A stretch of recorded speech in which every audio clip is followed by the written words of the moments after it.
the most important characteristics you must have to work in the hospitality industry is customer service.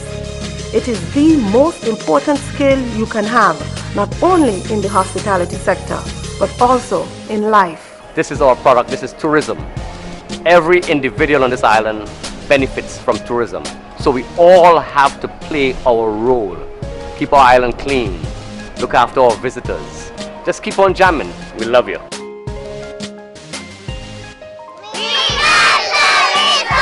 I am tourism. I am tourism. I am tourism. And I'm tourism. I am tourism. I am tourism. I am tourism. I am tourism. I am tourism. Follow your heart to St. Kitts.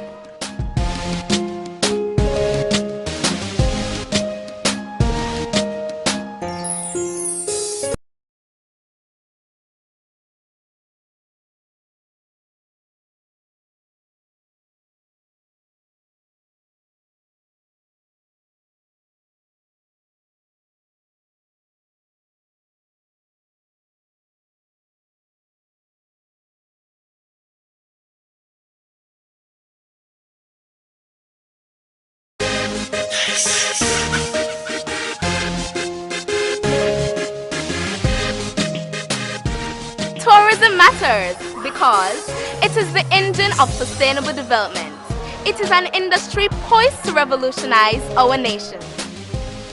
I'm Jack Spencer, a third-generation fisherman. Our livelihood depends on tourism, not just mine, but I think the whole island. It touches everyone. Tourism really contributes to the quality of life of our community. Tourists bring dollars, and when there is more money in our community, that means all of us experience a better quality of life. Tourism for me started 25 years ago. I started off as a waiter in the industry. So many different things have inspired me to become a part of this beautiful industry. We need to keep our country clean. When the tourism season starts, a lot of us get jobs. It's benefiting us in a big way. One of the most important characteristics you must have to work in the hospitality industry is customer service. It is the most important skill you can have, not only in the hospitality sector, but also in life. This is our product, this is tourism. Every individual on this island benefits from tourism. So we all have to play our role. Keep our island clean, look after our visitors. Just keep on jamming, we love you.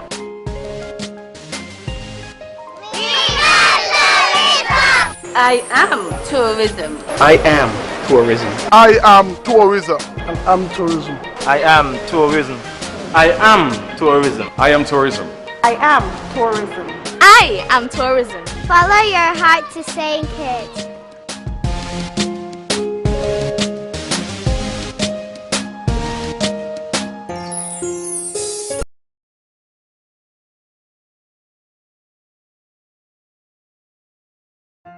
The Frigate Bay Strip is going through a major transformation right now. Forget what you know about the strip in the past. When we're finished with this project, the Frigate Bay Strip will have bathrooms, gazebos, a boardwalk on the beach, enhanced visitor center, police outposts for boosted security, improved green parking, roads, sidewalk, jogging trails, enhanced landscaping, all to enhance the overall visitor experience. Our people will benefit tremendously from this, and so too will our guests when tourism restarts. With an enhanced visitor experience, the Frigate Bay Strip will provide new opportunities for locals to make money when tourism eventually returns to the island. Hi everyone, good day. My name is Vincia Collins from Vincia's Artistry. Today I will be making a pair of earrings from plastic. So let's just get right into it. This is the pattern. It actually was cut from Clorox bottle. I will be painting it with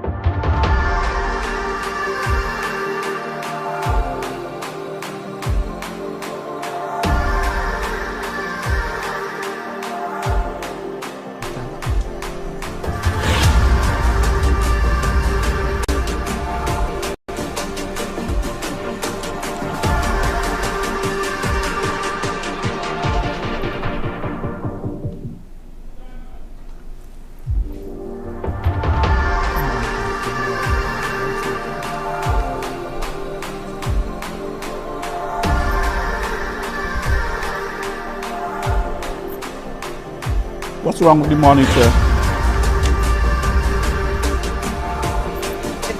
Polish. Use the polish, and I will be doing a tie-dye sort of effect. It's my own unique way of painting on plastic. Be sure to use your gloves when you're dealing with polish, but you can always use acetone or polish remover to get the stains off your finger. We're going to give this a few minutes or two to dry, and then we will do the other side. Let's turn on the other side, and we're going to do the same just as we do the front side.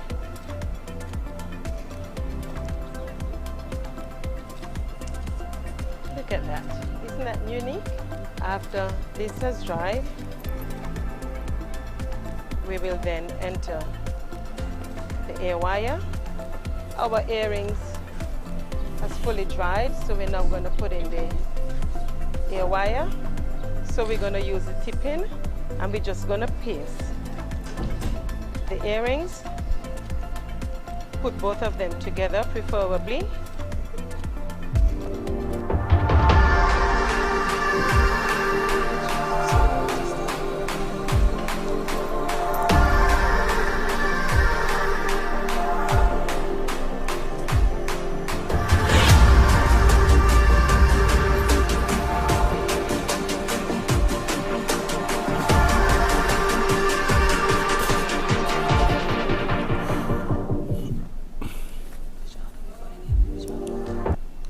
Good afternoon and welcome to Working for You on this rainy Wednesday afternoon. I thank you very much for joining us for today's program. Today I have with me officials from the Ministry of Sustainable Development and in particular from the Statistics Department. Today we are going to be having a discussion on the 2021 population and housing census, and of course related issues. I have with me today on my immediate right Mrs. Elrita Simpson Brown, who is the Permanent Secretary in the Ministry of Sustainable Development. Mrs. Simpson Brown, welcome. Thank you, Mr. Williams. Good afternoon. And good afternoon to all who's in the sound of my voice. Then I have with me Mr. Carlton Phipps, who is the Director of the Department of Statistics. Mr. Phipps, welcome. Thank you. Good afternoon to everyone. Thank you, Mr.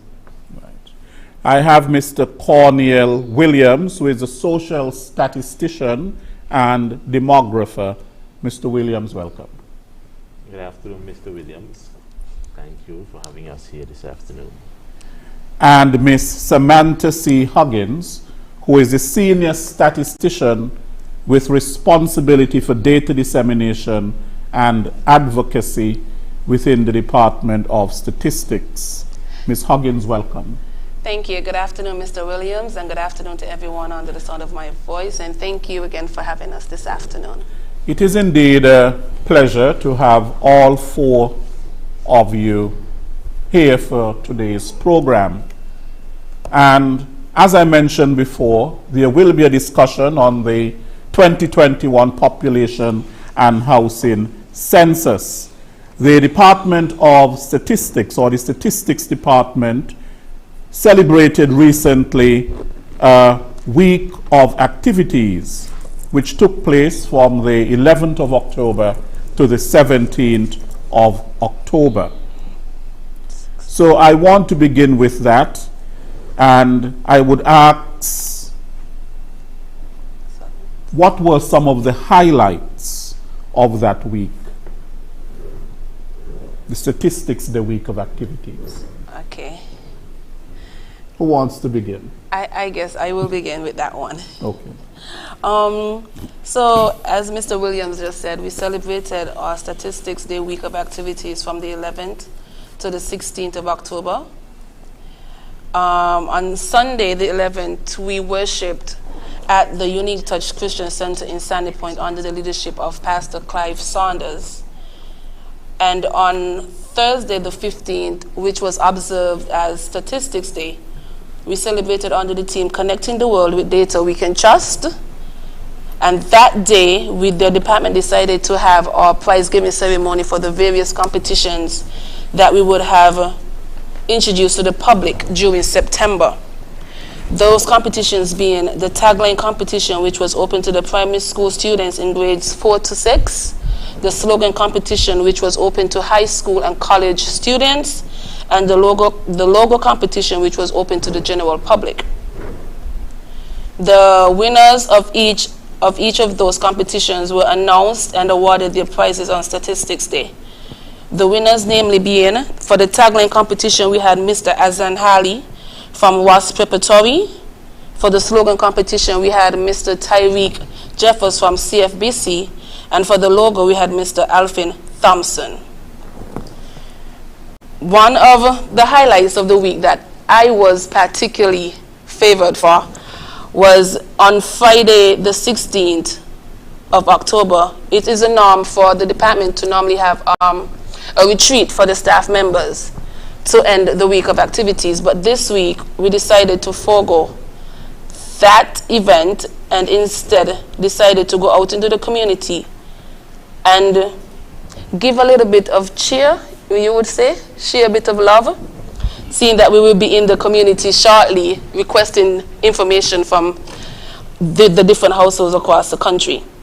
So in that, we decided to give 50 households food vouchers on that day, seeing that, as everyone knows, that we are going through the pandemic right now. So a lot of families are hurting financially. So instead of celebrating ourselves and treating ourselves, we decided to celebrate the people in the community, in a sense. So that was just some of the highlights of our week of activities. Right, thank you very much, Ms. Huggins. Now the Ministry of Sustainable Development is headed by Mrs. Elrita Simpson Brown. And of course the ministry has several departments, and I would invite Mrs. Simpson Brown, the permanent secretary, to sort of give us a history and background of the ministry and the Department of Statistics specifically. Thank you again, Mr. Williams, and thank you for affording the Ministry of Sustainable Development and by extension the Department of Statistics the opportunity to come and share some of the services that we offer to the public. Now, the Ministry of Sustainable Development is a very important ministry, but because of what we do, we are not really out there to the public. So again, I thank you for the opportunity.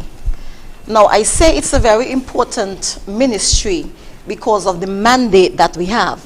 And that mandate is really to provide policy guidance, technical expertise, information, technical planning, and land service management. And basically to carry out this mandate, we have 5 departments. We have our administration department, we have our land and surveys department, we have our physical planning department, our Department of Economic Affairs and PSIP, and last but by no means least, our statistics department, hence we're here today. Likewise, our statistics department, again, is extremely important. You see, because our statistics department, they are responsible for collecting, compiling, analyzing, and basically producing all official statistics for the government. So I always say to them, if you don't get it right, or if we don't get it right, the country does not get it right. Right.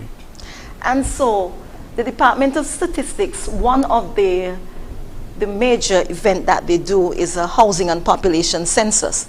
And as you said before, we have a housing and census population coming up in 2021. The last housing and population census was done in 2011. So we decided that we want to sensitize the public from the smallest to the greatest.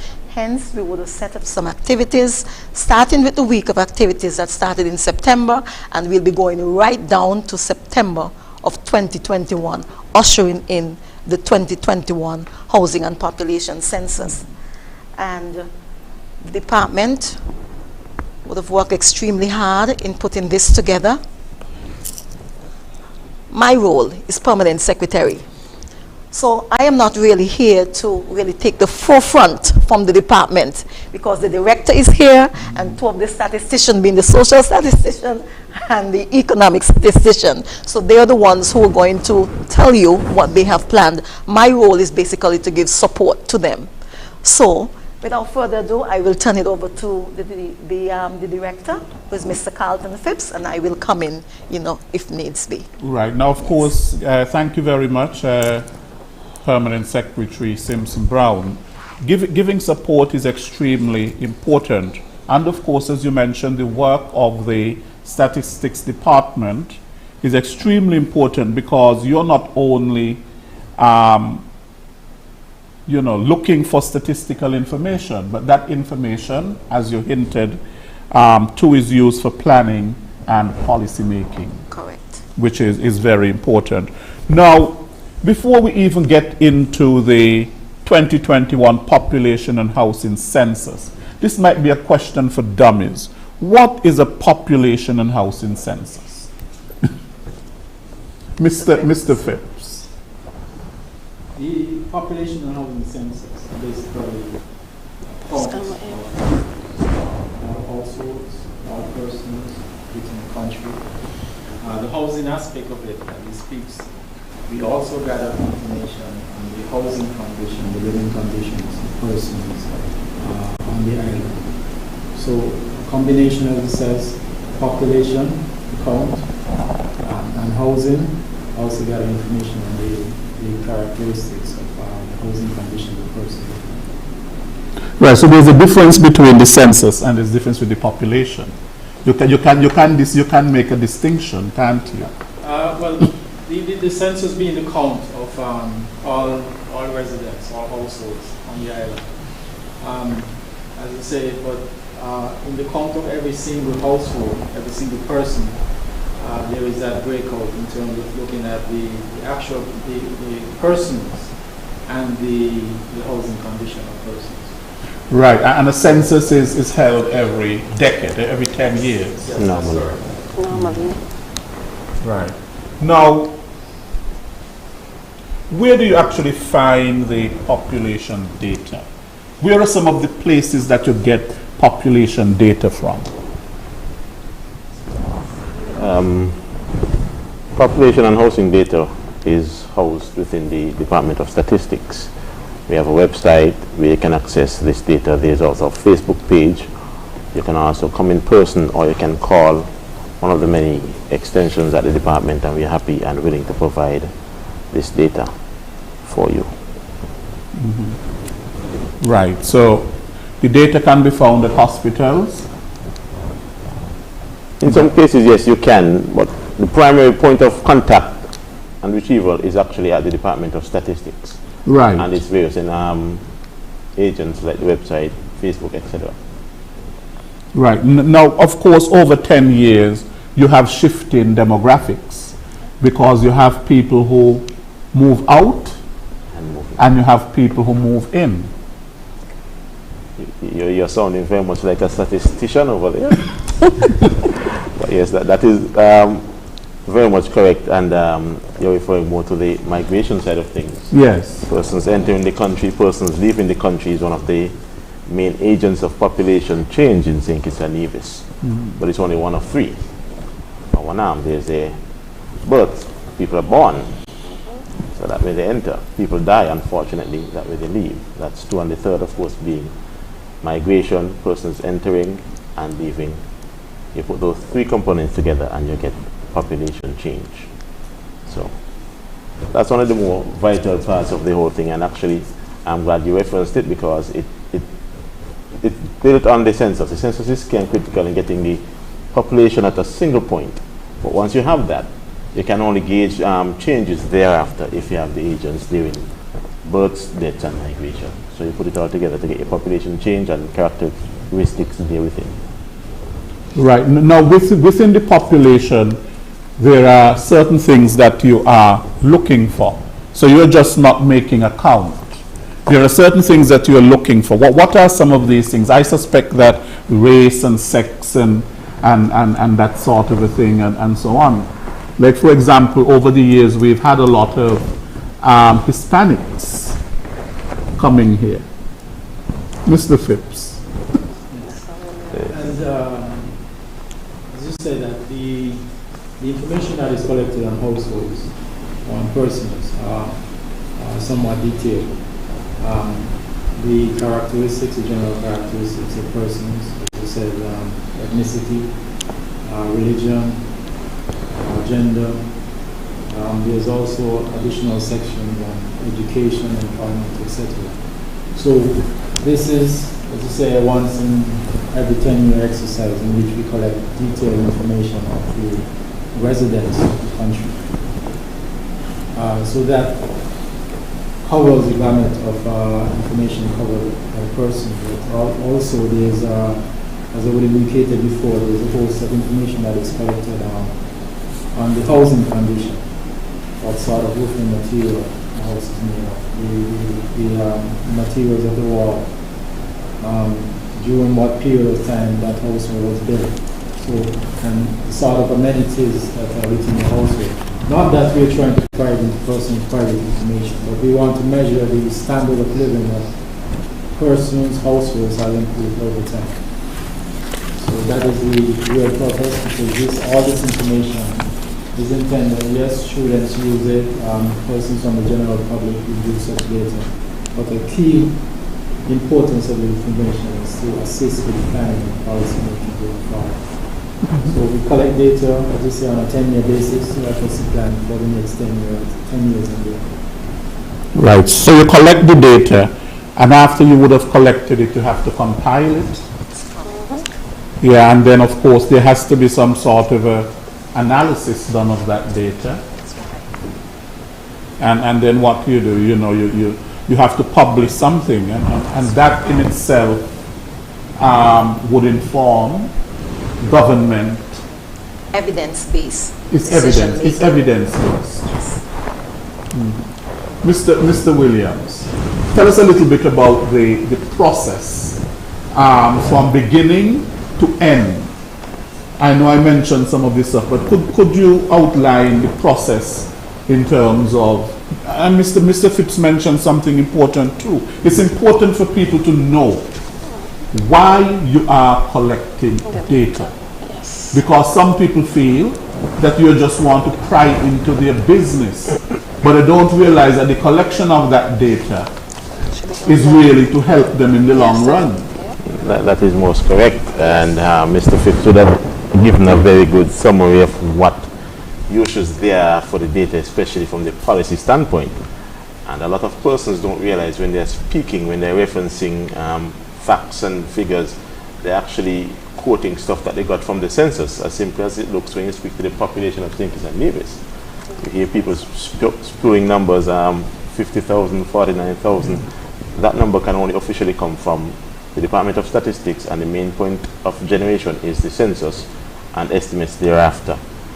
Now, we would have done censuses before. Every single census prior to this one would have been what you call a PAPI, or paper-based census, paper-assisted personal interviews. You would have had a sheaf of papers very thick that you would take around with you as you go house to house and ask the various questions needed to gather the information. But this year we are fortunate that we are transitioning to a paperless system. Come next year we're going to be using CAPI, computer-assisted personal interviews, and actually tablets. So your Samsung tablets are going to be the instrument that we utilize. The question is electronic, and it's in a software called Survey Solution, wherein it's dynamic. One of the issues we would have had in the past is a person has to manually make skips and take note of it changes and so forth and flows. So as simple as it looks, the question differs if it's a female or male, if you're 15 plus or if you're under 15. And the interviewer previously would have had to take note of that and adjust and go to the relevant questions. Now with CAPI, that's done for you. Once you indicate male, it streamlines down to male-oriented questions. Once you indicate age, 15 and under, or rather under 15 or 15 plus, it streamlines further and guides you accordingly based on each response that you get. What this does for us is it reduces drastically error. But not only that, it increases exponentially the speed at which we can go from collecting data to providing information to people. The first thing is to create the questionnaire, draft the questions, convert it into an electronic format, in this case Survey Solutions, test on the tablets, and then we can proceed to collecting the data. Once you've collected that data, you have to review it, validate it, ensure it's of good quality, and of course you also have to ensure at every single step that it is accurate data. You must ensure that the data you're taking and turning into information is truly what comes from the public. You can't have a person saying they're 15 years old, but yet when we're finished, that person is showing up as 20 years old. So you have to maintain the integrity of the data. Once you've got that in the system, you can create your tables. You can generate tables, or we call cross tabulations and so forth. So we can look at things like a combination of a person's age and their sex. A key bit of information we have is exactly the population by age and sex. We can see the entire population of St. Kitts and Nevis, all the persons 0 to 4, 5 to 9, male and female. Of what use is that, you may think? That information gives you persons of age to be in school, persons of age to be at work, persons of age to be outside of the labor force, retired or otherwise. Social Security would utilize this data for dependency purposes and for planning towards pension. If you know your population, how many persons are 40 to 50, you know, in the next 10 years, these persons are now going to be retired potentially, and you have to generate a source of income to give them their pension and so forth. So Social Security has a direct and obvious use for the data. Practically every ministry and department, you can find a way to show that they utilize the data. So I'm hoping that persons can see that it has value to them and are willing to give the information when requested, and hopefully we can provide back to them in short order the outputs, the tables and the information back to them. Okay, and let me add to that, Mr. Williams, because the data is so important why the department decided to launch this awareness campaign, so to speak. We decided that we are not going to leave any group or class of people out of this awareness program. We are taking it down to the primary schools, we're taking up to the secondary, tertiary, we're going to the NGOs, government ministries, private sector, because, Mr. Williams, prior to becoming the permanent secretary, I have been working along with the Department of Statistics for over 25 years. And my experience going out into the field tells me that you must educate and let the children know what is a housing and population census. Because many times you will go as an enumerator and you go and you knock on the door and the parent will send out the children to say, Mommy says she's sleeping. You know, Mommy is not inside, and you know that the parent is there and they're sending out the children. So when we got together to plan this thing, and I say to them, well, if we make the children aware, if we go to the schools and we make them aware what is a housing and population census, how important it is. Now when we go back to that house and the child comes out, I believe that we will get a different reaction. Because we're here. The child will pass the information on. That's correct. Mommy, this is the census lady. This is the census gentleman. You know, and that is what we are trying to do. Let the country know that, again, if we don't get it right, then the country doesn't get it right. So again, we're making the appeal that we're doing our part at the Department of Statistics, and we are looking for the support of the public. Not to say, because we are getting the support thus far, I think the team can attest that we are now entering our pre-census activity, pre-mapping exercise, and we would have asked for about 100 or 150 persons to engage in this, and we've gotten over 400. Yes. So, we are now appealing to the persons out there to know that housing and population census, it involves everybody. The information collected will benefit everybody. So we're just appealing, when we come to your house and to your home, please support us. Please give us the information. I guess that it's important for people to understand that the information that is collected is confidential. I think people need to be assured of that what you're collecting will not be used in some way against them. Mr. Phipps, what do you have to say about that in terms of the confidentiality? Because whenever we are doing things like that, people need to be assured that the information is confidential, and the information that is collected in the long run is going to redound to their benefit and that of the entire community, the entire country. Yes, thank you very much for that question. For startup, I could say that the statistics department, our function, our operations are based on the values of integrity, excellence, confidentiality, professionalism, and providing the general public a good service. We exist to provide, government, as policymakers, the government requires statistical information, but we also provide information to the general public for various purposes. Even businesses, in terms of making business decisions, looking at market penetration, etc., they request a lot of operation information. But before we get to all of that, which is the final result, the data collection process. We're saying that the Statistics Department operates under the Statistics Act of 2002.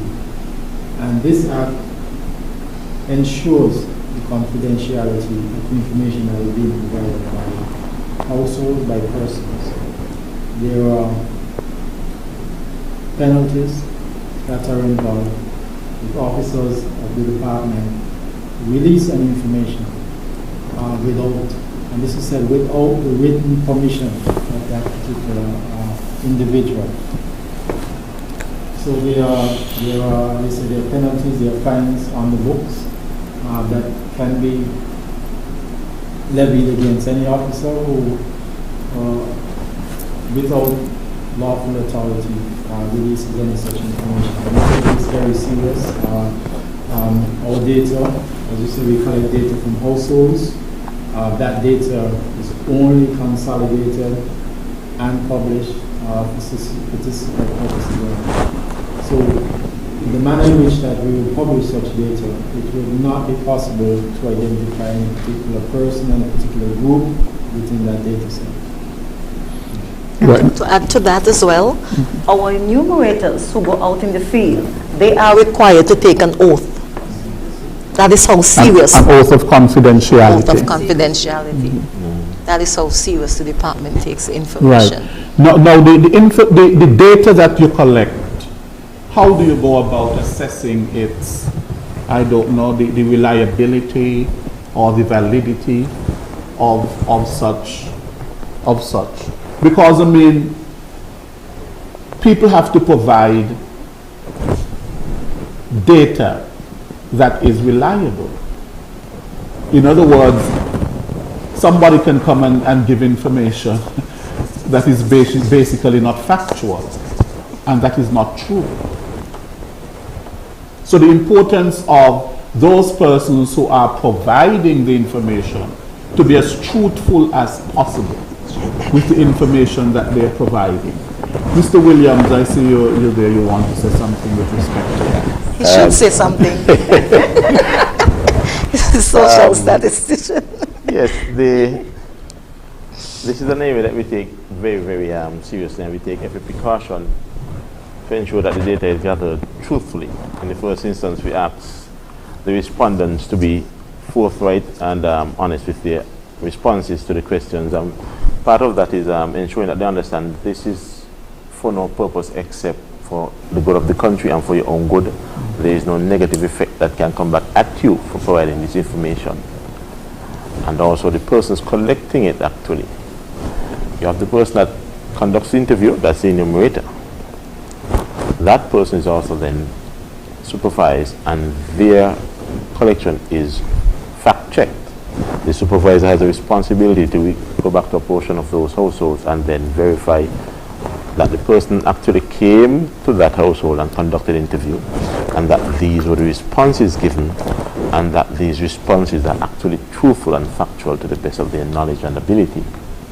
You know, stay there, we then follow that up with the term used as a post-enumeration survey, wherein a percentage of that full cadre of information collected is again surveyed. We go back out to a percentage of the population and we ask, good day, we've received this information from you and we are simply seeking to verify that it came from you and that this is in fact the truth as it is known to you. So there's a multi-stage process to ensure the truthfulness and the factuality of the data provided. Right. Now we often hear a lot of these international bodies, you know, and they are quoting statistics. They will say, well, St. Kitts and Nevis has a 5% unemployment rate, a mortality rate, a literacy rate, and you're hearing all of those things. So that even underscores the importance of statistics and the importance of this department. That is true. Because at the end of the day, whatever you would have collected and interpreted and published just does not stay here, but it goes to international bodies and things like that. Mr. Phipps. Certainly, Mr. Williams. St. Kitts Nevis, I want to say a continent, but we're part of a region, a sub-region, or we say sub-region, CARICOM, and we're part of the international community. So we have various obligations and commitments to these various groups. And we work hard to ensure that the statistics are introduced, that good quality, that our data, our standing can be compared to other countries within the region, other countries around the world. And I can tell you that St. Kitts Nevis is in very good standing in terms of, if you look at the per capita GDP of St. Kitts Nevis, we are among the highest in the region. And we work hard to maintain that level of professionalism in what we do. But in speaking about the importance of statistics, I'd like if Samantha could also comment on, in terms of our women slogan and tagline, how that ties into the importance of this whole census activity. Okay. Right, so we are not operating in a vacuum. We have a responsibility. We are a part of, as you said, the international community and the regional community, and therefore the statistics department, the data that they collect, the data that they analyze and all of that is used for planning and policy making, but it's also used for information. When other countries and other people are looking for information in terms of St. Kitts, they can say, well, St. Kitts has a very high literacy rate, it has a very low unemployment rate, and so on. And all of that comes about because of what is done by statisticians. Yes, and yes. Just to agree with Mr. Phipps and to strengthen what he would have just said, let me draw reference to, again, our housing and population census that is due September, that we've been conducting in September of 2021. we have started now making the preparations to ensure when we get there, the information be credible. We're going out into the field from this weekend. We're starting our mapping exercise. And this is where enumerators will be going out into the field, because Mr. Williams, 10 years is a long time. A lot can happen in 10 years. Development, expand, and new developments are added in different areas. Houses are built, other shops and buildings are put up. So what we are doing now is to pave the way for the actual census. We're going out, the enumerators are going out to say, okay, there are 3 more houses added in this area. There are 2 more developments added in this area. So the enumeration district may be enlarging, or it may now have to be cut in 2, and so forth and so forth. And these are things that we are doing in preparation so that when we actually go out into the field to do the census, that we would have had that information compiled already, to ensure that the information that we're picking up to put out there would be credible information. Right. So basically, you have the preparation, you have to prepare, and that begins on November 1st, is it? Does it? The pre-census listing and the mapping exercise. That's correct. On this weekend. October 31st. This weekend, yes, sir. And there are certain designated areas that you're going to start with? Or Mr. Williams? It's nationwide activity. It covers not only St. Kitts but also Nevis as well. The Department of Statistics in Nevis, in collaboration with us, is conducting that activity in Nevis, and actually they've already begun. And we are scheduled to join them in the field this weekend. And as I said before, the aim is to cover the length and breadth of the island of St. Kitts and Nevis. Okay, the pre-census listing and mapping exercise, what does it consist of? I know you spoke generally, yes. PS, but what does it really consist of? What are some of the things that it consists of? The pre-listing and mapping exercise, as the PS so eloquently stated, is a key aid in helping us to prepare for census. It consists of asking just a few simple questions to the households. Could you advise us to the head of the household? Could you give your address? Because, you know, we would want it down to the lot number. Lot number 162, race course 165, whatever the actual lot number is. Could we get a contact number? This first part is for the purpose, as I said earlier, for verification of information, and also in case there are further questions we would want to ask you. Separately to that, we ask of you how many persons are in the household, and then how many male and how many female. So if you're a household, that is a group of persons living together, sharing meals, amenities and such, that's what we're asking. 5 minutes of your time is all we are taking, and I'm sure we can all agree that that is not too much at this time. So we're hoping that everyone is going to respond.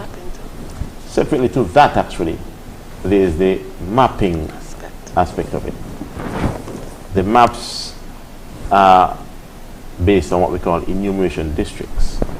An enumeration district is a small area of assessment. We couldn't ask a person to assess or interview the entire parish, or in many cases an entire community. So what we have done is to break it down into smaller components called enumeration district. This is the smallest area of assessment. So an ED, as we term it, generally consists of about 75 households, which could be actually about 120 buildings. When mapping, we ask the enumerator to traverse the entirety of that ED assigned to them, and they have to identify every single building within there, and they have to assign to it a name, a purpose, etc. A building may contain a business, a dwelling unit, it may contain an institution. So that person has to identify the contents of that building and assign it accordingly on the map. The maps would not be fully up to date when provided to the enumerator. That person now has to update that map. Any structure that is missing, they have to place that on the map for us. Any structure on the map that no longer exists, they have to remove it from the map for us. So they are, in this instance, our eyes and ears on the ground to help us to prepare for the main census activity next year. Why this is important also is, as the PS alluded to prior, things have changed. When these EDs were created and assigned, a lot of the current settlements either did not exist or they were not as large and as populated as they were. I like to use my area as an example, White House Gardens. 10 years ago, there were probably 3 houses up there. Now they are significantly more than that. So the enumerator, by updating the map and inputting those various buildings that exist there, help us to know that we as previously could have assigned White House Garden as a tag-along to another area. We may now have to assign somebody specifically to White House Garden. So the role of the pre-listing is critical, and the role of the persons conducting the listing is extremely critical. So. Right. Now, when is the official launch of the census? So we have the preparatory stage, and when is the official launch? Okay. The official launch for the 2021 Population and Housing Census will take place in January of 2021. The official date, we have not finalized that, but we do know that it will take place in January with the announcement of our Jingle winner. Yes, let me hear a little bit more about that. Yes. On Statistics Day, the 15th, we launched our Jingle competition, which is open to the general public for participation, to bring more awareness and get the general public more involved in the activities leading up to the census. So in that, some of the criteria for the Jingle competitions are the jingle should not be more than 60 seconds long. As I said before, it is open to all legal residents of St. Kitts and Nevis, meaning that you would have to be residing in St. Kitts 6 months prior to your submission.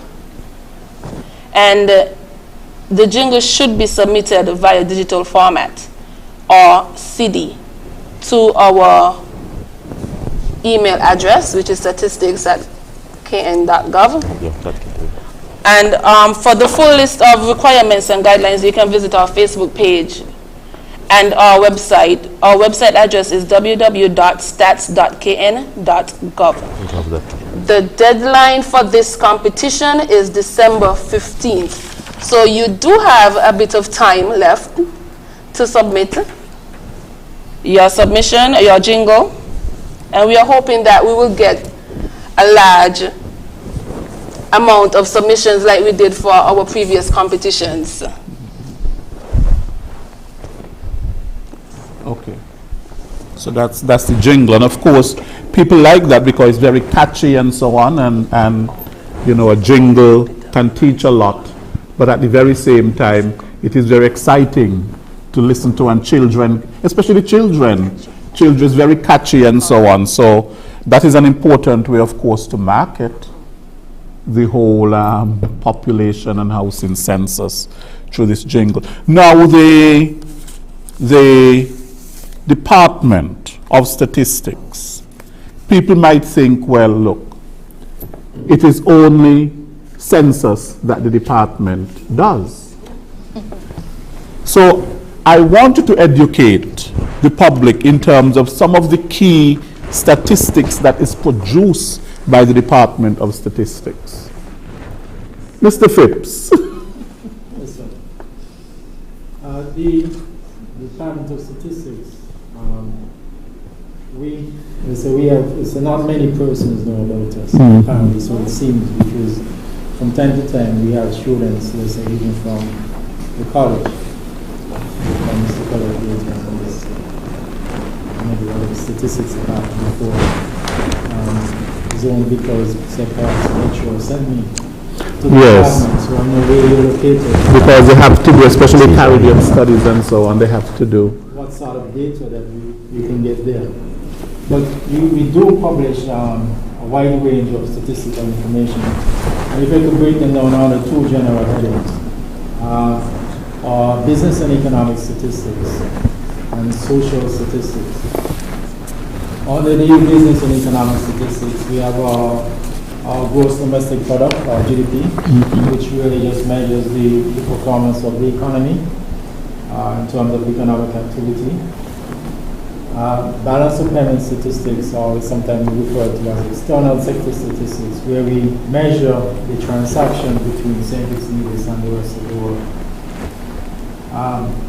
Merchandise trade, you would see the ships come all the time, the planes come all the time. They're bringing goods. In the case of the manufacturing site on CFR Southwest industrial site, they produce electronic components that are exported. Our role is to collect that data and compile it in a format that we can disseminate information to the general public. So we have information on the value of imports and exports, which is very important. We get a lot of requests from the owners of businesses or persons in enterprise in terms of looking at the value of a particular product that is important. For example, agricultural products. Farmers would like to know, and the agriculture department, how much tomatoes, in terms of tons of tomatoes, and the value of tomatoes that are imported. And using such data, we could look at opportunities for import substitution. Rather than importing that, you may be able to, this is probably could be a niche market where you can export. You can provide the local market as well as export. So we do get many requests for import-export data. We have our tourism statistics. We know that is taking a living right now. We're hoping in the not too distant future, with the borders opening up, good management of the COVID-19 situation, that we will have tourists coming back over time in increasing numbers. But the tourist sector is a very important part of our economy, whether it's tourists coming in to stay in hotels and other accommodations, or the persons coming on the cruise ships. They provide a very solid source, they provide a very solid source of income for many persons within Census and SKNIS. And having information on the number of persons visiting our shores, that helps persons to plan or to identify opportunities within that market, whether it is tour and taxi operations, whether it is the hotel, whether it is the restaurant. All of these retail stores, for example, or stores on Port Zante, all of these are affected by tourism. And it affects the GDP. Of course, in a significant way. Tourism is a very important part of the GDP numbers.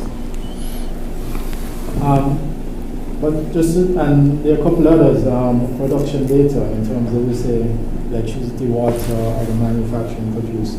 But the social is also very important. This has gotten, we want to say, a little less attention than the economic statistics, because mainly everybody wants to know how the country is doing. But social statistics is very important, and Mr. Williams here is that person responsible for social statistics, our demographer. So if I let him say a few words on the social end. I thank Mr. Phipps for admitting that social statistics is of prime importance. Health is well. Health is well, indeed.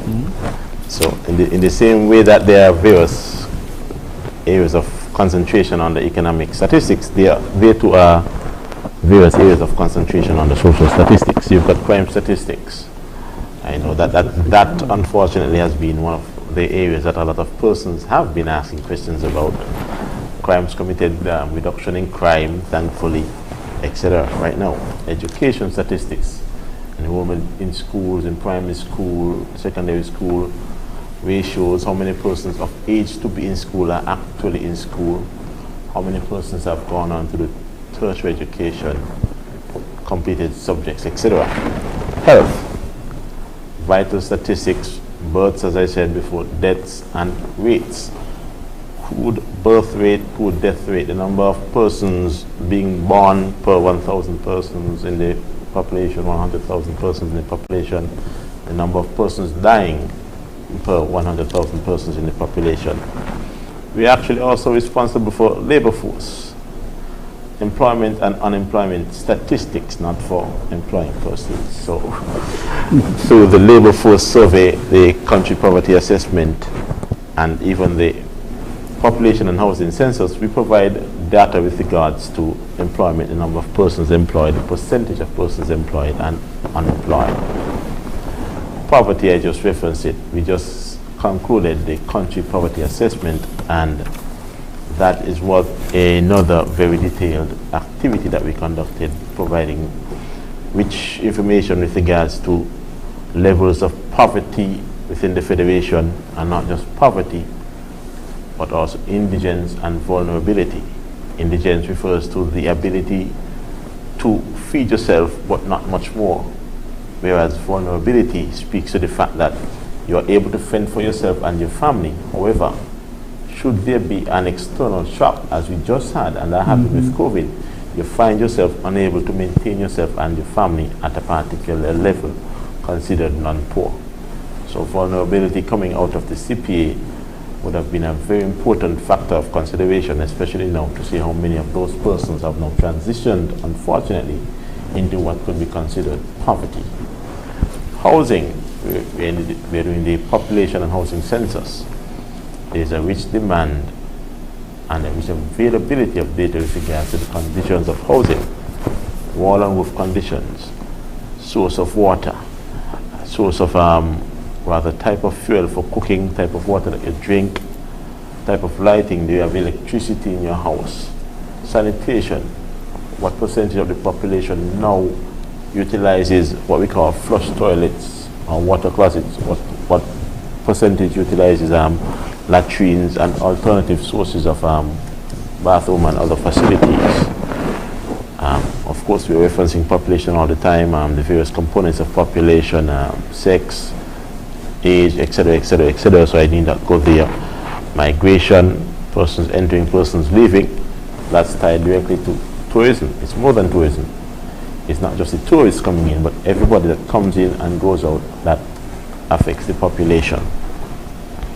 And we are also responsible for a variety of ad hoc surveys, that's within social stats, and also environmental statistics. Right, I suppose, with migration, then that can translate into you start looking at what are the factors of migration. You look at the pull factors, you look at the push factors, what's pushing people away, what's pulling people in, and so on. So again, we are underscoring the importance of stats, having statistics. Now we're going to go to the phone lines and see if people have any questions pertaining to the population and housing census. The numbers to call are 466-2666, 662-8674, 767-4765, and the overseas number is 1-239-645-4500. We await your calls. Now, over the past 3 years, what have been some of the major achievements of the department?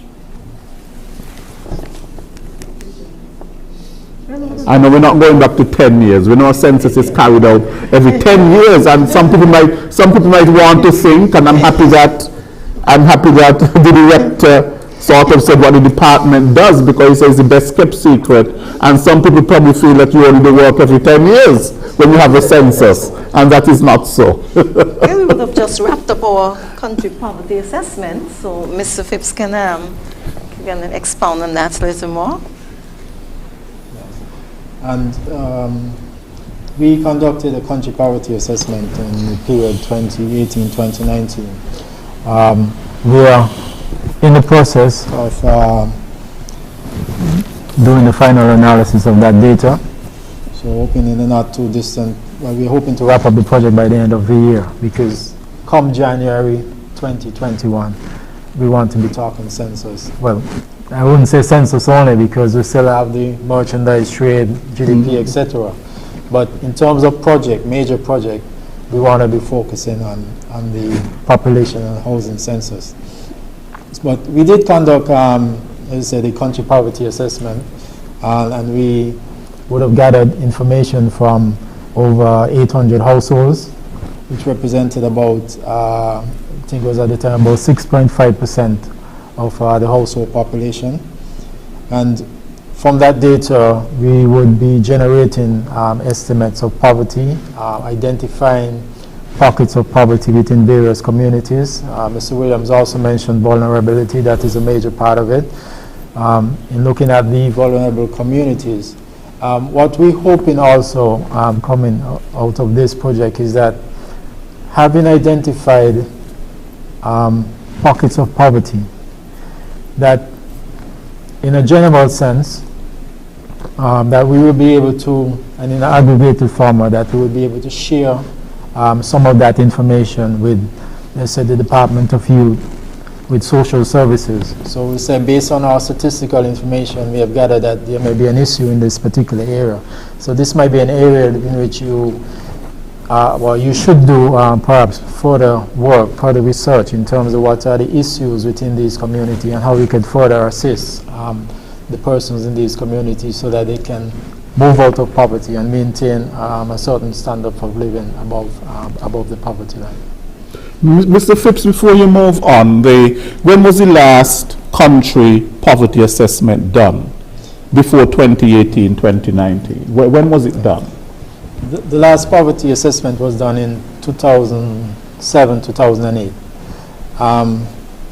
Based on international standards, it is recommended that a country poverty assessment be done every 5 years, but because of costs and also human resource constraints, because it's a major undertaking, we're basically running on a 10-year cycle. The last one prior to that was 1999. So we started running on a 10-year cycle with this particular project. My next question, very good.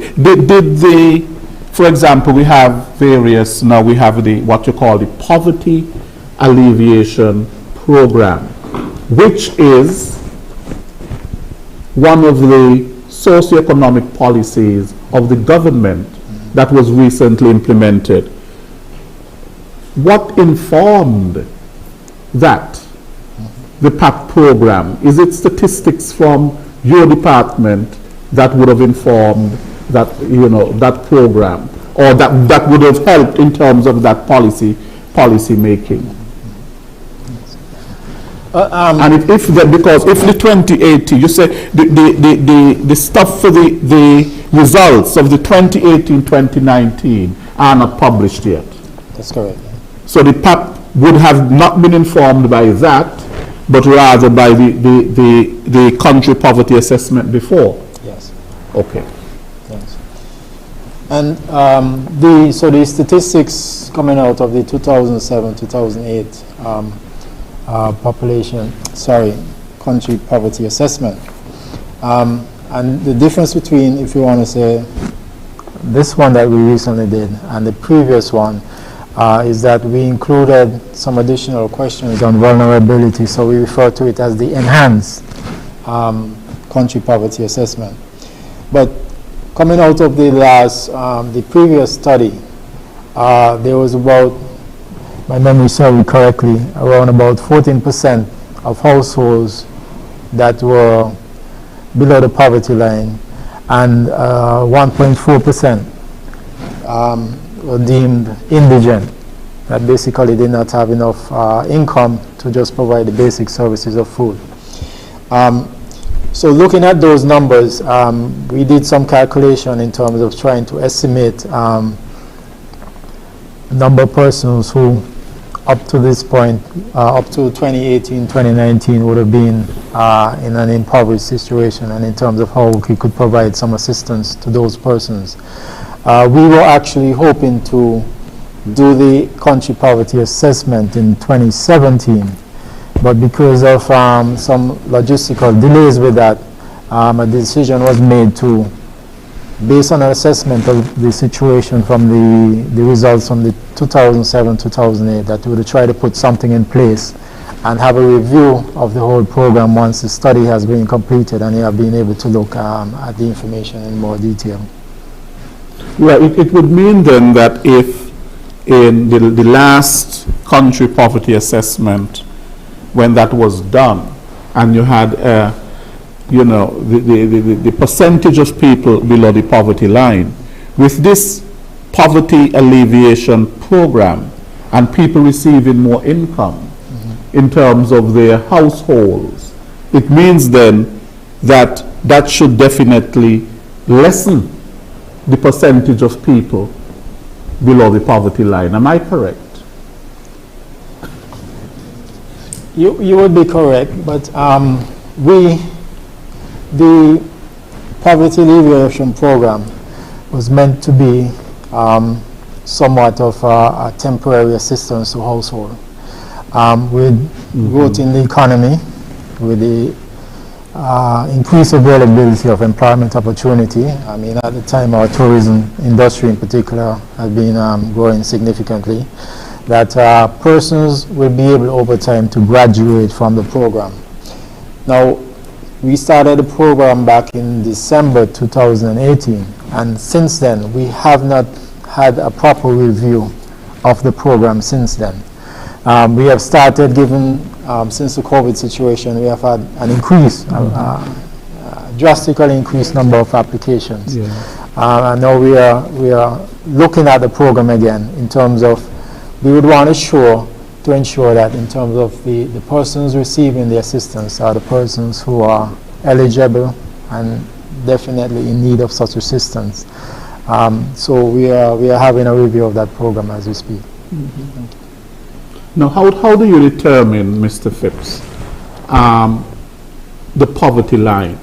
Well, what are some of the factors that you actually look at to determine who is above and who is below the poverty line? I suppose one of them would be the cost of living and somebody's income and so on, but how do you determine that?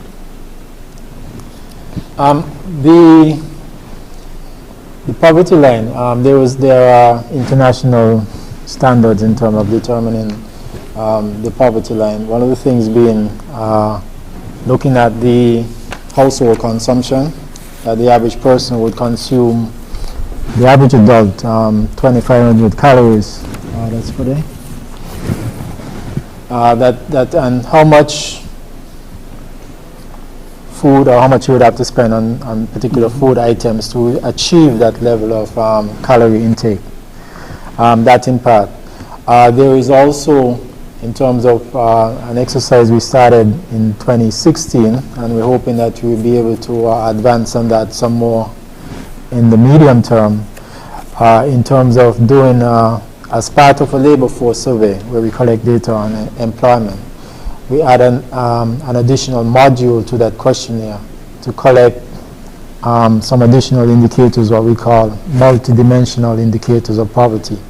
So income-wise, so we have the income approach, and we also have, you want to say, the multidimensional indicator approach, where income-wise a person may appear above the poverty line, the income is reasonable, but looking at other factors in terms of their housing condition, the educational level of the adults in the household. You mentioned the housing condition, whether the house is a wooden house, or if it is overcrowded. It's a 2-bedroom house, but there are 8 persons in there. So looking at various indicators like those, that would help to give, as an alternative approach, some indicators of poverty within a particular household. So we started that in 2016 as a part of our labor force survey, and we want to expand on that having completed the work on the census, in terms of that, is another area that we want to push further on working on.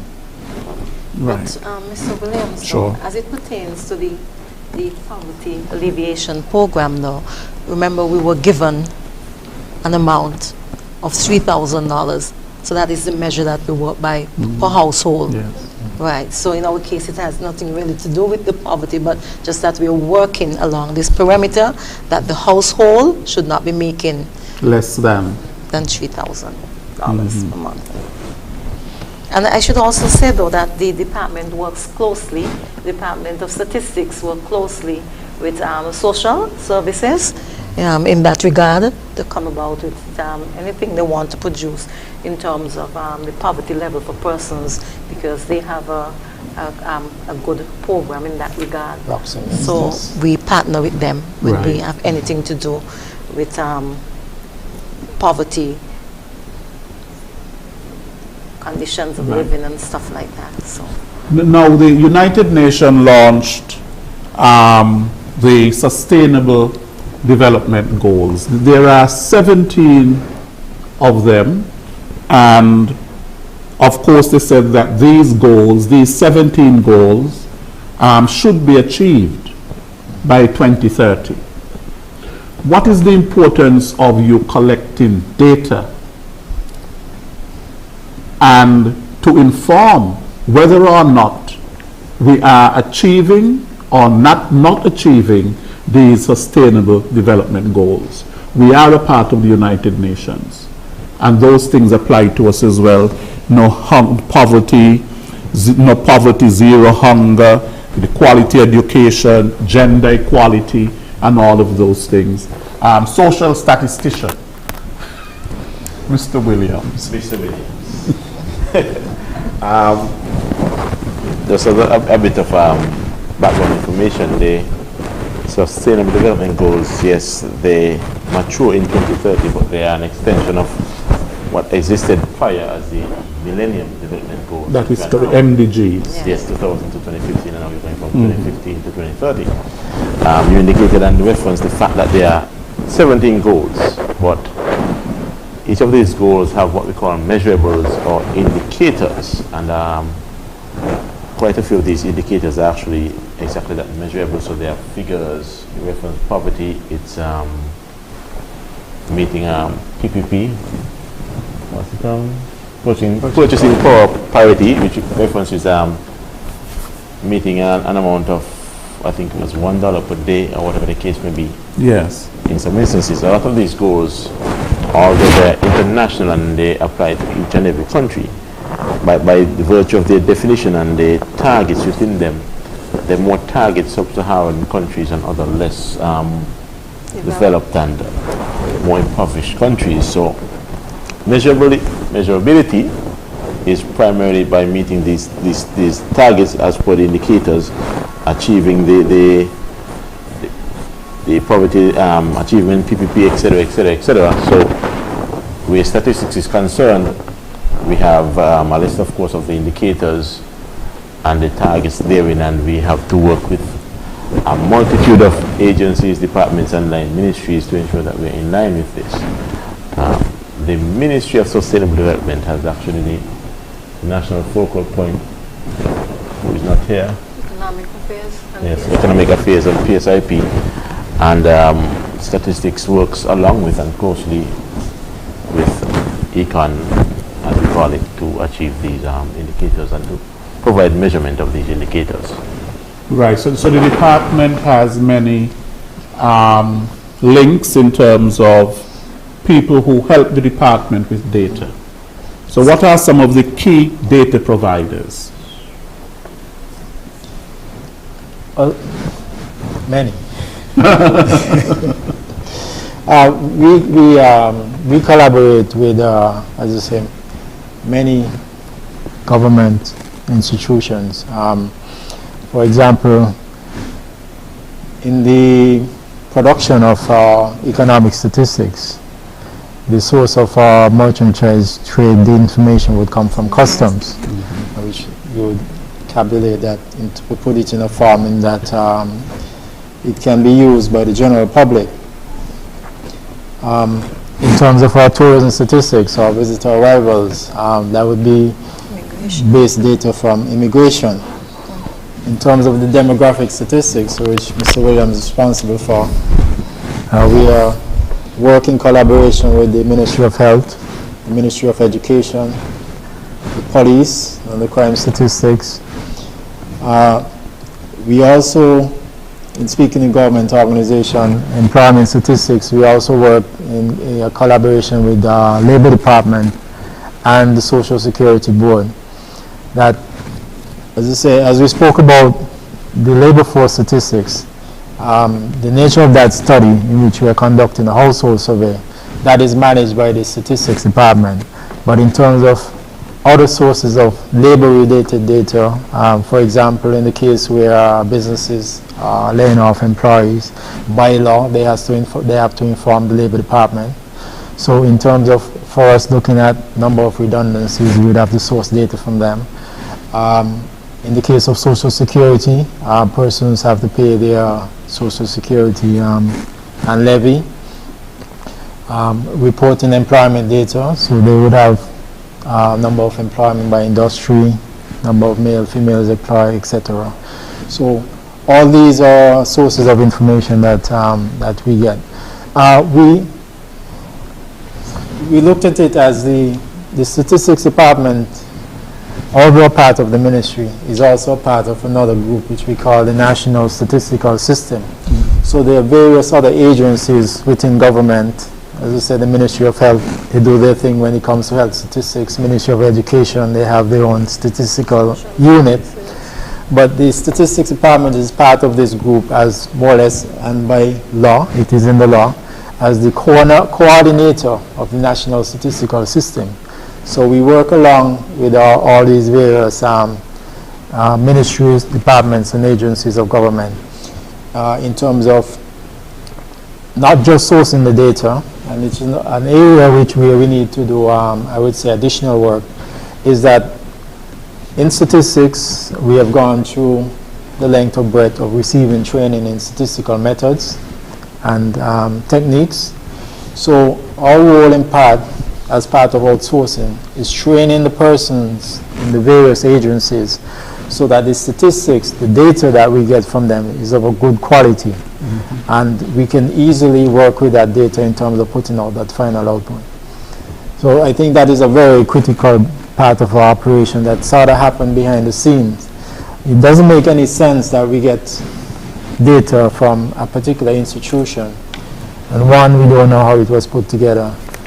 Two, they may have had to collect data from several different entities, but two did not report last month because somebody was out on sick leave, feeding that data to us, not knowing that, well, two entities were missing, reporting that data, then you know there's a problem in terms of the quality of such information. So we work closely with, as I say, these various agencies to ensure that we are producing good quality statistics. Right. Now, can you give me a synopsis of what can we expect come January 2021 going forward in relation to the population and housing census? What can we expect? I know we spoke a lot about the pre-census listing and the mapping exercise, but come next year, of course, we'll have the launch. You mentioned that in January, the official launch, and you spoke about the Jingle as well. But what else can we expect?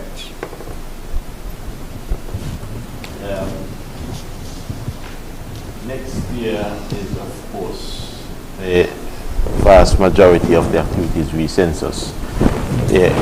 In the foreground, what you would see would be the advocacy side of things, where we are asking and encouraging the public, the community at large, to respond fully, willingly, and honestly to our requests for information.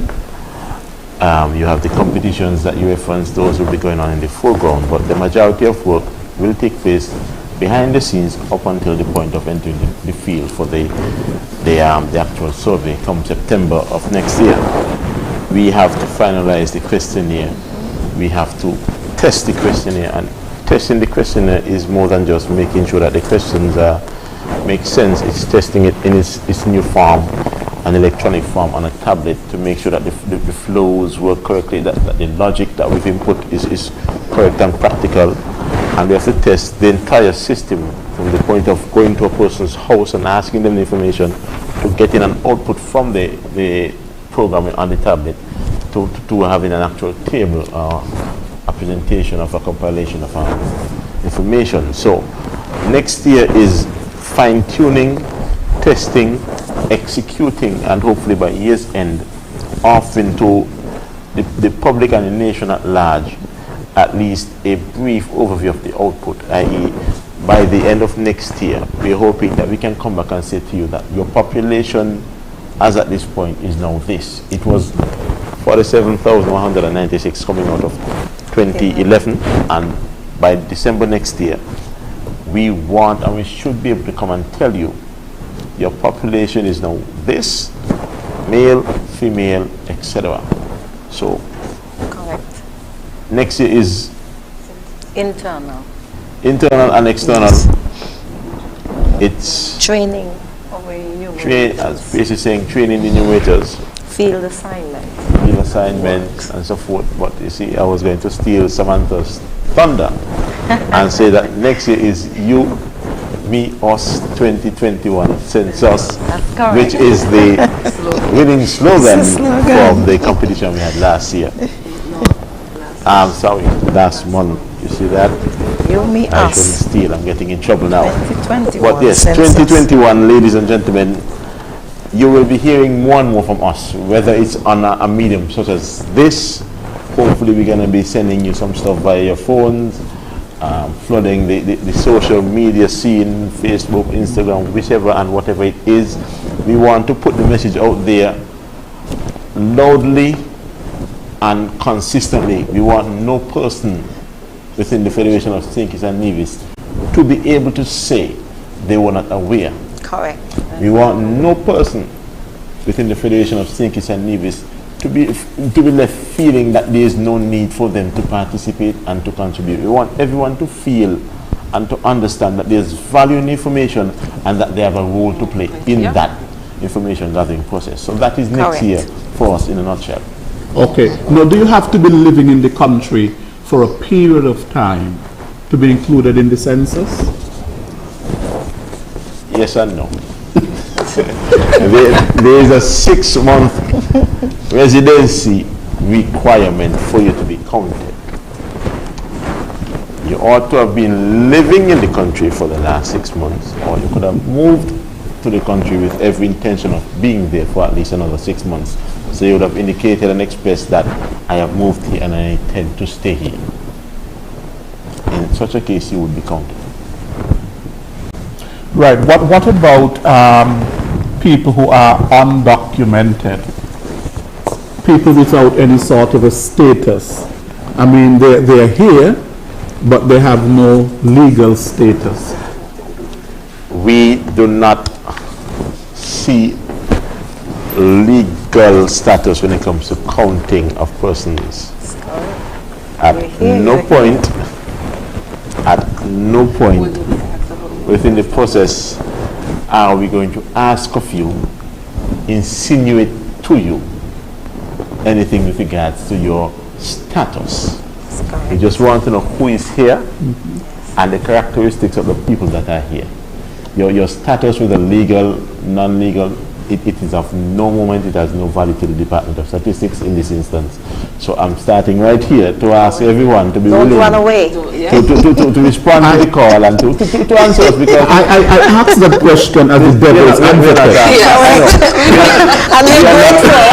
We're nothing like that.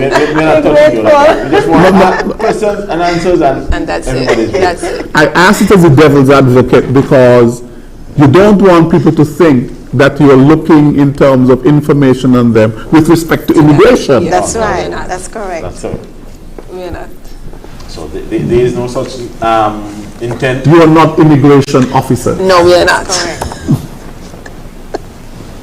Mr. Phipps, it seems as though you wanted to say something there. Likewise, we're not going to tax you either. If you ask you how many television. Yes, it's so correct. Yes. As I say, this is a measure of the number of persons, their characteristics, and the quality of their livelihood. No immigration, not the taxman either. That's right. But I didn't want to steal Samantha's thunder again, but as Mr. Williams mentioned, the winning slogan, that is also the winning tagline. Yes. Shape the future. Yes. And that is a message that we want to get out to person also. It's about all of us. It's about all of us playing our parts. And in playing our part and providing accurate information, that would help us to plan better for the future. Right. So we are asking for the full participation of every person, resident in St. Kitts and Nevis. As I said, this is a joint exercise. We go by Mr. Williams mentioned that Nevis is also undertaking the pre-listing exercise. That this is a joint exercise that on Nevis, the Statistics Department on Nevis is and will be doing all activities related to the census on Nevis. And we are charged with managing the affairs on St. Kitts. And I would like to publicly thank my PS, Mr. Rita Simpson-Brown, for her support in helping us move this project forward. As Mr. Williams would have alluded to, Cornel Williams, in terms of moving forward, for this project, we are using tablets for data collection. And this is a major step forward. From the previous study, the previous census, we would have used paper, which involves going out into the field with a paper questionnaire, collecting all that information, then coming back to the office and having to key in or scan all of that information into the system so we can then tabulate it in a format that we can publish. But with these devices, everything is more, you want to say, real time. As the information comes in, is entered into the tablet, it is fed into our database. We're able to act more quickly in terms of the processing and cleaning of that information. And that way we can, as I say, September is a month in which we'll be conducting most of this activity. And by December, we will have results. In the past, it would take us between 6 months to a year before we can have census results. So this is a major step forward for us. The technology. We certainly appreciate the support of our peers in giving us the funding. The technology helps. Now, before we leave, we are basically out of time, but I would like Ms. Huggins to tell us who some of the winners were for the competitions, the logo competition and the Housing Census 21 competition with who were the tagline winners and so on. Okay. The tagline winner was Mr. Azan Hali. He attends the Ross Preparatory School. And his winning tagline was Shape the Future Census 2021, as Mr. Phipps had previously indicated. And that states exactly what our data is supposed to do. It is supposed to shape our future going forward, basically. The slogan was Mr. Tyreek Jeffers, and he attends the CFBC. The winning slogan was It's Me, You, Us 2021 Census. And again, that is exactly what census is about. It's me, you, and us. All of us have to make sure that we are counted so that the data is accurately presented to help shape policies for each of us future, for everyone's future. And then the logo winner was Mr. Alvin Thompson. I don't think we have a picture of the winning logo with us today. But Mr. Alvin Thompson, he became the winner of that competition. We also have Nevis. Yes. Let's hear about Nevis. Okay. Okay, wonderful, thank you.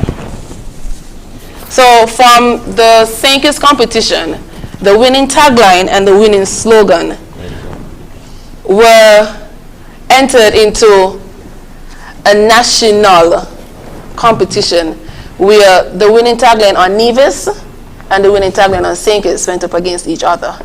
So the winners for Nevis, the winning tagline for Nevis came from Tejuan Wilkin with "Stop Fuss, Census Involves All of Us." And the winning slogan came from Kaim Sadler with "Census 2021, Keep the Momentum, Count Everyone." Those two competitions would have seen St. Kitts coming out on top, with Nevis being the runner-up. And it was the same thing for the logo competition also. St. Kitts came out on top, with Nevis being the runner-up. Right. We are still one federation. We are still one federation. One federation. Yes. If I could just add here that for these competitions, the judging of these competitions, the federal, the local competitions were judged by persons on Nevis would have judged their competition. They had judges outside of their statistics department, and the same thing here for us, that we would have had independent persons judge the St. Kitts competition. But for the federal competition, we had persons both from St. Kitts and from Nevis who were part of that panel who judged those competitions. So we are quite confident that there was fairness. Yes, there was fairness. That's correct. Competition. Okay, good. So I thought I made that absolutely clear. And if I could make also a plug for the Ministry of Education. The Ministry of Education was instrumental in ensuring that the promotion, the competition, information about the competitions was placed in all the schools, both primary and high schools. And we did have, as Samantha would have said, a good number of submissions. I think it was over 32 for the tagline, and 41 for the tagline and 32 for the slogan. So we did have a good number of submissions, and we're grateful for the support of the Ministry of Education in getting the word out. Excellent. Okay. Now we're out of time, and I really would like to thank the permanent secretary, Mrs. Elrita Simpson Brown. She has always expressed an interest in being on the program, and she's finally here, and I know that it won't be the last time. That's she what I'm spoke saying. to me earlier. Yes, remember we have a big ministry, you know, and we have some very important departments. We could not have all been here at the same time. We have our Land and Surveys department, we have our Physical Planning department that houses the Development Control and Planning Board, and I'm sure the public out there would want to, you know, engage with them. And we have our Economic Affairs department as well. So we are looking for you to give us another invitation. You're welcome that we to be come back. on You the just let me program. know. But just before we go, let me just thank you again, Mr. William, and thank my team that's here, and not only just this team, but the hard-working team back at the office, the other senior staff, and the entire statistics staff that has been working assiduously to get this on the move.